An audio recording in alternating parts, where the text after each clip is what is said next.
We are losing our listening. We spend roughly 60% of our communication time listening, but we're not very good at it. We retain just 25% of what we hear. Now, not you, not this talk, but that is generally true. Let's define listening as making meaning from sound. It's a mental process, and it's a process of extraction. We use some pretty cool techniques to do this. One of them is pattern recognition. So in a cocktail party like this, if I say, David, Sarah, pay attention, some of you just sat up. We recognize patterns to distinguish noise from signal, and especially our name.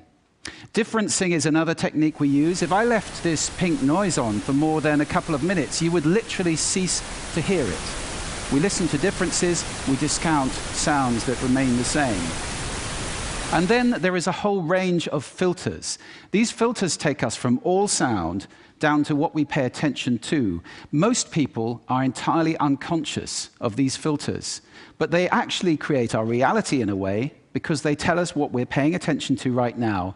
I'll give you one example of that. Intention is very important in sound, in listening. When I married my wife, I promised her that I would listen to her every day as if for the first time. Now that's something I fall short of on a daily basis. But it's a great intention to have in a relationship.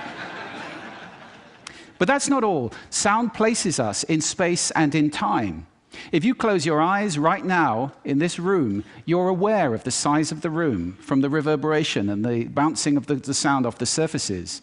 And you're aware of how many people are around you because of the micro noises you're receiving.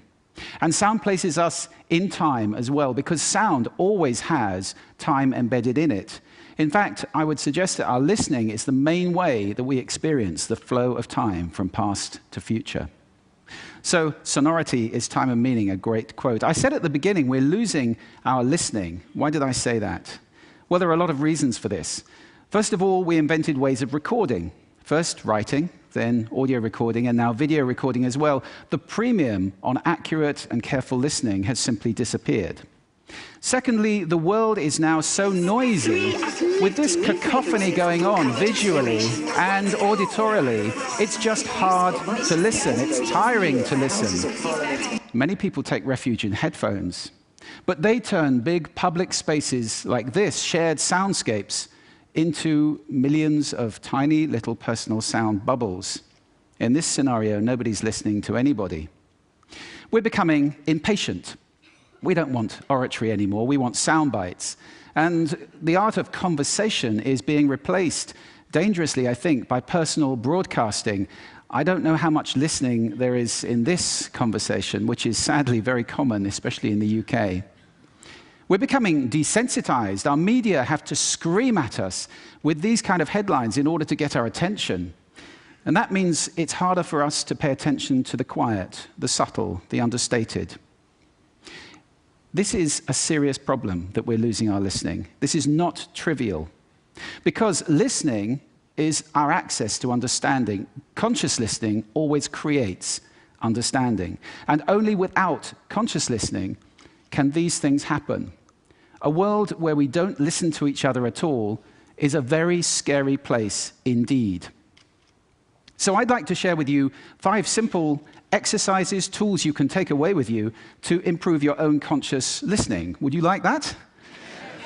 Good. The first one is silence. Just 3 minutes a day of silence is a wonderful exercise to reset your ears and to recalibrate so that you can hear the quiet again. If you can't get absolute silence, go for quiet. That's absolutely fine. Second, I call this the mixer. So even if you're in a noisy environment like this, and we all spend a lot of time in places like this, listen in the coffee bar to how many channels of sound can I hear? How many individual channels in that mix am I listening to? You can do it in a beautiful place as well, like a lake. How many birds am I hearing? Where are they? Where are those ripples? It's a great exercise for improving the quality of your listening. Third, this exercise I call savoring, and this is a beautiful exercise. It's about enjoying mundane sounds. This, for example, is my tumble dryer. It's a waltz.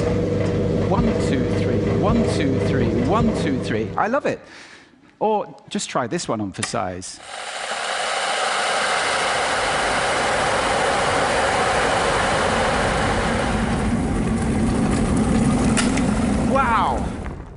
So mundane sounds can be really interesting if you pay attention. I call that the hidden choir. It's around us all the time. The next exercise is probably the most important of all of these. If you just take one thing away, this is listening positions. The idea that you can move your listening position to what's appropriate to what you're listening to. This is playing with those filters. You remember I gave you those filters at the beginning? It's starting to play with them as levers, to get conscious about them and to move to different places. These are just some of the listening positions or scales of listening positions that you can use. There are many. Have fun with that. It's very exciting. And finally, an acronym. You can use this in listening, in communication. If you're in any one of those roles, and I think that probably is everybody who's listening to this talk. The acronym is RASA, which is the Sanskrit word for juice or essence. And rasa stands for receive, which means pay attention to the person, appreciate, making little noises like, oh, okay. Summarize, the word so is very important in communication, and ask questions afterwards. Now, sound is my passion, it's my life. I wrote a whole book about it, so I live to listen. That's too much to ask for most people. But I believe that every human being needs to listen consciously in order to live fully, connected in space and in time to the physical world around us, connected in understanding to each other, not to mention spiritually connected, because every spiritual path I know of has listening and contemplation at its heart. That's why we need to teach listening in our schools as a skill. Why is it not taught? It's crazy. And if we can teach listening in our schools, we can take our listening off that slippery slope to that dangerous, scary world that I talked about and move it to a place where everybody is consciously listening all the time, or at least capable of doing it. Now, I don't know how to do that, but this is TED. And I think the TED community is capable of anything. So I invite you to connect with me, connect with each other, take this mission out, and let's get listening taught in schools and transform the world in one generation to a conscious listening world, a world of connection, a world of understanding, and a world of peace.